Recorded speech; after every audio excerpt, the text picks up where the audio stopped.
A día de hoy, se trata de la mayor fuente de sufrimiento en el sector de las criptomonedas. Esta cadena de bloques es una ciudad fantasma canibalizada por su propia descendencia. Las comisiones por transacción son preocupantemente bajas y el sentimiento está por los suelos. Así pues, esta criptomoneda nos ha hecho mirar a nuestras carteras y preguntarnos, ¿funciona esta cosa? Es hora de hacernos algunas preguntas difíciles sobre Ethereum. ¿Padece ETH una enfermedad pasajera o se trata de una enfermedad terminal? ¿Han pasado los maximalistas de ETH de ricos a pobres sin escalas? Y sobre todo, ¿estamos todos a punto de volvernos pobres durante el cuarto trimestre? Si quieres respuestas, este es un vídeo que no debes perderte. ¡Feliz cumpleaños a la tendencia bajista de ETH! Lo creas o no, ETH ha estado cayendo frente al BTC desde la fusión en septiembre de 2022. Esto significa que esta tendencia bajista acaba de cumplir 2 años. ¡Felicidades maximalistas de Bitcoin! Tenéis que estar muy orgullosos. De acuerdo, lo sentimos. No es el mejor momento para hacer bromas. Mientras estamos grabando este vídeo, Ethereum está en cuidados intensivos y su comunidad necesita nuestro apoyo más que nunca. El lanzamiento de los ETFs de ETH al contado en julio se convirtió en un evento de venta de la noticia bastante significativo.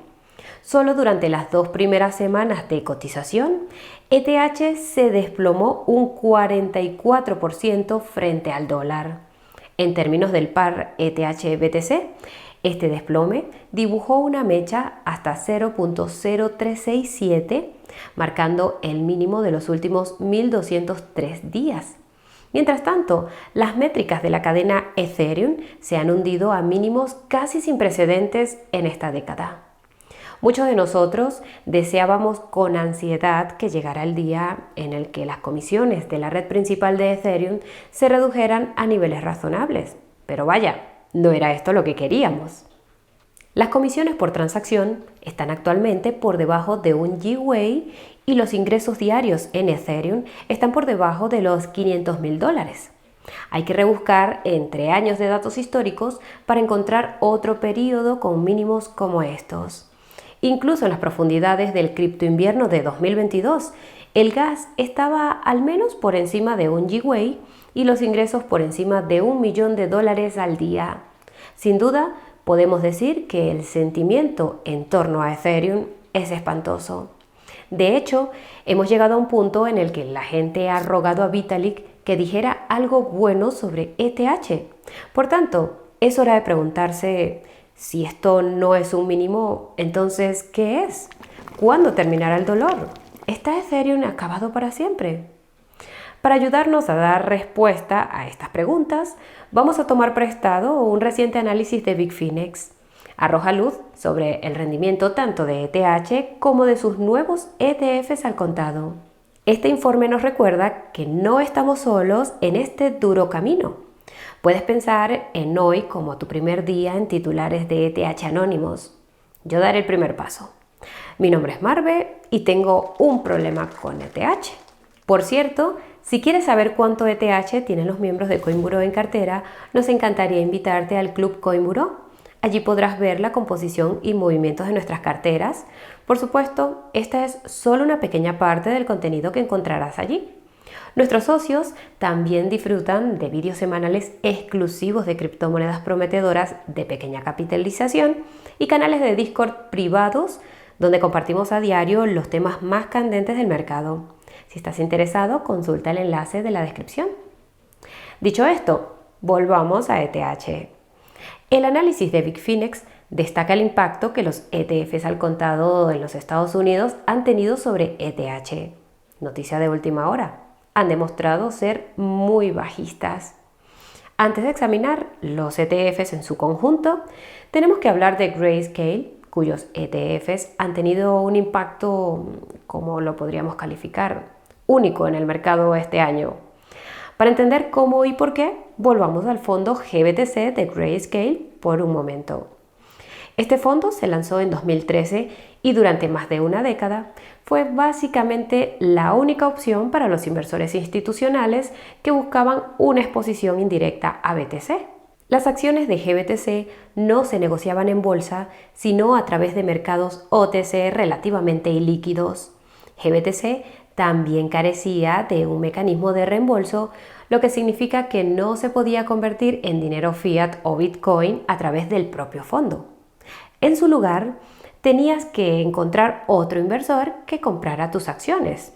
Si la demanda de GBTC no era especialmente alta, las acciones tendían a negociarse con descuento en relación con el valor neto de los activos que representaban. Por ejemplo, tras el hundimiento de FTX en 2022, GBTC cotizó con un descuento de casi el 50% respecto a su valor liquidativo. Descuentos como estos presentaban grandes oportunidades para los fondos de cobertura que confiaban en que GBTC acabaría convirtiéndose en un ETF. Como referencia, Grayscale llevaba intentando conseguirlo desde 2016. Los ETFs ofrecen mucha más liquidez y facilidad de negociación. Siguen mejor el precio de sus activos subyacentes y pueden canjearse por efectivo. Es decir, si pudieras comprar GBTC con un gran descuento, esperar a que se convierta en un ETF y luego vender en el hype del día de lanzamiento en un exchange de gran liquidez a un precio que refleje sus activos subyacentes, pues bien, ahí tienes una operación bastante rentable. El 11 de enero de este año, las plegarias de los inversores de GBTC fueron escuchadas y el fondo se convirtió finalmente en un ETF. GBTC comenzó a cotizar en los exchanges el mismo día que 10 nuevos ETFs de Bitcoin al contado de empresas como BlackRock, Fidelity y similares. El mercado de ETFs de Bitcoin al contado se llenó de inmediato, pero GBTC destacaba por dos razones. En primer lugar, fue el único nuevo ETF que contaba con tenedores preexistentes y fondos de cobertura dispuestos a vender en cuanto comenzara la negociación. Entre estos vendedores destacaban los exchanges quebrados FTX y Gemini, que vendieron sus acciones de GBTC para pagar a sus acreedores. La segunda razón son las comisiones. En previsión de la fuerte competencia de sus 10 nuevos competidores, Grayscale redujo la comisión de GBTC al 1.5%. No obstante, el problema era que esos competidores estaban inmersos en una lucha por reducir las comisiones muy por debajo del 1%. De hecho, algunos ofrecían comisiones inferiores al 0.2%. Por alguna razón, Grayscale no quiso o no pudo competir con resultados previsibles. GBTC fue el auténtico protagonista de enero.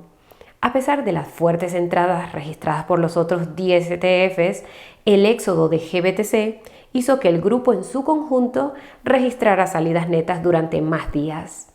Durante las 2 primeras semanas, tras el día de lanzamiento de los ETFs, Grayscale envió 100.000 BTCs a los exchanges y el BTC se desplomó un 21%. Incluso hubo un periodo durante ese primer mes de negociación en el que los activos gestionados de GBTC cayeron más de $1.000 millones al día. El ritmo de salidas de GBTC disminuyó con el tiempo, pero siguió siendo una fuente importante de presión vendedora. A mediados de abril, las tenencias de Bitcoin de GBTC se habían reducido a la mitad desde los 600.000 BTCs de los que disponía el día de lanzamiento de los ETFs. No fue hasta mayo cuando GBTC experimentó su primer día de entradas netas y solo después de haber registrado $17.500 millones en salidas netas desde su lanzamiento. Ahora bien, basta con echar un vistazo al gráfico de Bitcoin en plazos más largos para ver que GBTC será apenas una nota a pie de página en la historia de Bitcoin este año, pero eso es solo un testimonio de la demanda de Bitcoin en concreto. Dicho esto, ¿qué pasaría si tuviéramos una criptomoneda con una fuente enorme de presión vendedora como GBTC, pero sin la demanda para absorberla? Pues bien, esto nos lleva de nuevo a ETH. Uno de los nuevos ETFs de ETH al contado que comenzó a cotizar en julio fue el no tan nuevo fondo de Ethereum de Grayscale, ETHE, que fue lanzado en 2017. Y antes de que nos preguntes, sí, tenía las comisiones más altas con diferencia. Así pues, al igual que en enero, uno de los ETFs que fueron lanzados tenía un montón de vendedores que buscaban una salida el primer día. Al igual que en el caso de GBTC, se trataba de inversores institucionales que habían estado manteniendo acciones relativamente ilíquidas que solo podían venderse OTC y a menudo con un descuento sobre el valor del ETH subyacente. La aprobación de los ETFs de ETH hizo que, de repente, estas acciones fueran muy líquidas y negociables en los exchanges. Mientras tanto, a medida que se acercaba el día de lanzamiento del 23 de julio, ETH se acercó a un nivel de resistencia en torno a los $3.550 en el marco temporal diario. Este fue el segundo máximo formado desde el máximo anual de marzo. En otras palabras, experimentó un rally de alivio dentro de una tendencia bajista a medio plazo. No se trata del tipo de movimiento del precio que te está suplicando que abras una posición larga. Si a esto le añadimos el recuerdo de la caída del 21% del BTC en enero, teníamos motivos de sobra para ser bajistas antes del lanzamiento de los ETFs de ETH. Por tanto, no fue una gran sorpresa ver cómo ETH caía durante los primeros días de cotización de los ETFs. Una semana después del lanzamiento, ETH había caído alrededor de un 9%. Volviendo al gráfico ETH-USD, puedes ver que ETH en realidad se desplomó mucho más después. Cayó un 40% entre el lanzamiento de los ETFs el 23 de julio y el 5 de agosto. No obstante, esto no se puede atribuir únicamente a la venta de ETHE, porque este movimiento más importante fue el resultado de un macroevento que afectó a todo el mercado de las criptomonedas. Se trata de la subida de tipo de Japón y la consiguiente reversión del carry trade del yen. Si quieres saber de qué se trataba, echa un vistazo a nuestro vídeo sobre el tema. Además, simultáneamente, creadores de mercado como Jump Trading, Wintermute y Flow Traders también vendieron colectivamente alrededor de 213.000 ETHs. Esta combinación de factores bajistas coincidió con los volúmenes de negociación típicamente bajos del verano y la escasa liquidez, lo que agravó la caída del precio de ETH. Por supuesto, ETHE de Grayscale también estaba experimentando salidas significativas en ese momento, algo que no ayudó a ETH, pero hay que tener en cuenta que la caída de ETH de un 40% en menos de 2 semanas no fue enteramente culpa de Grayscale. Dicho esto, echemos un vistazo al rendimiento real de los ETFs de ETH hasta la fecha. De momento, ETHE ha imitado el rendimiento de GBTC, solo que peor. Como Bitfinex ha señalado recientemente, la tasa de salidas de ETHE es significativamente más rápida que las salidas de GBTC tras su lanzamiento. En el 20º día de negociación tras el lanzamiento, los activos gestionados de GBTC habían caído alrededor de un 24%, mientras que los activos gestionados de ETHE cayeron un 30%. Mientras tanto, los demás ETFs de ETH tuvieron una acogida tibia. A principios de este año, las entradas en los ETFs de Bitcoin al contado sirvieron de combustible para que BTC alcanzara un nuevo máximo histórico mucho antes de lo esperado. A pesar de la dificultad de seguir esta estela, se mantenían las esperanzas de que los ETFs de ETH recibieran un flujo comparable de inversores de la TradFi. A medio y largo plazo, este interés institucional por ETH bien podría materializarse, pero tras su primer mes de cotización, los flujos en los ETFs de ETH fueron negativos en términos netos, con salidas de unos $500 millones. En cambio, los ETFs de Bitcoin al contado registraron entradas netas de $5.000 millones un mes después de su lanzamiento. La buena noticia es que las salidas netas se deben a que ETHE ha lastrado al resto del grupo y no a que el mercado nos diga que odia los ETFs de ETH per se. Los ETFs, que no son de Grayscale, añadieron activos por valor de 2.100 millones de dólares durante su primer mes, pero no pudieron seguir el ritmo de las salidas de ETHE, que alcanzaron los 2.500 millones de dólares. Por otro lado, si tenemos en cuenta que los ETFs de Bitcoin al contado consiguieron absorber toda la presión vendedora del fondo GBTC y aún así terminaron su primer mes con 5.000 millones de dólares en verde, pues bien, esto plantea dudas sobre la demanda de ETH y sus ETFs. Desde una perspectiva optimista, la menor demanda de ETFs de ETH se debe en parte a un defecto de los ETFs más que al propio ETH. Esto se debe a que, gracias a la SEC, los ETFs de ETH no disponen de un mecanismo de staking. Poder poner en staking ETH para obtener rentabilidad es uno de los principales atractivos de ETH, por lo que esto hace que los ETFs de ETH sean un poco decepcionantes. Y lo que es más importante, apenas los diferencia de los ETFs de BTC. Dejemos a un lado los ETFs por un momento. Si nos fijamos en el rendimiento de ETH frente al mercado de las criptomonedas en su conjunto, realmente no hay manera de endulzarlo. ETH ha estado sufriendo durante mucho tiempo. Basta con mirar el gráfico ETH-BTC para darse cuenta de ello. No es un espectáculo agradable. Como hemos dicho, ETH ha estado cayendo frente a BTC durante 2 años y está ignorando gratuitamente los niveles de soporte. Los alcistas han estado tocando fondo durante muchos meses, pero ETH les ha traicionado cada vez. El sentimiento se ha vuelto tan negativo que los miembros de la comunidad de las criptomonedas en Twitter han recurrido a rogar a Vitalik Buterin que empiece a publicar imágenes de toros. Buterin accedió a su petición, pero ni siquiera esta bonita foto de un toro con un cartel que dice Ethereum es bueno pudo hacer que ETH subiera.